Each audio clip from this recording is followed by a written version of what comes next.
বসা স্টাইলটা দেখছো? হ্যাঁ, বড় লোকের বিরাট কারবার। ভাই সাহেব, এ হচ্ছে আমার স্ত্রী শাহানা। শাহানা, উনি পাঙ্গাস খান। আয় হায়, পাঙ্গাস খান? আমি তো পাঙ্গাস রান্না করি নাই। না না ভাবি, আমি পাঙ্গাস খাই না, আমার নামই হচ্ছে পাঙ্গাস খান।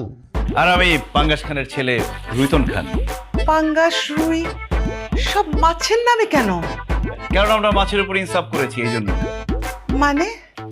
মানে আন্টি, একটা ব্যাপার চিন্তা করে দেখেন, পৃথিবীতে ফুলের নামে মানুষের নাম আছে, ফলের নামে মানুষের নাম আছে, পাখির নামে মানুষের নাম আছে, কিন্তু মাছের নামে মানুষের নাম নেই। এটা কি মাছের সাথে অন্যায় করা নয়? এই জন্য আমার দাদা কাতলা খান চিন্তা করেছিল যে তার বংশের সবার নাম রাখবে মাছের নামে।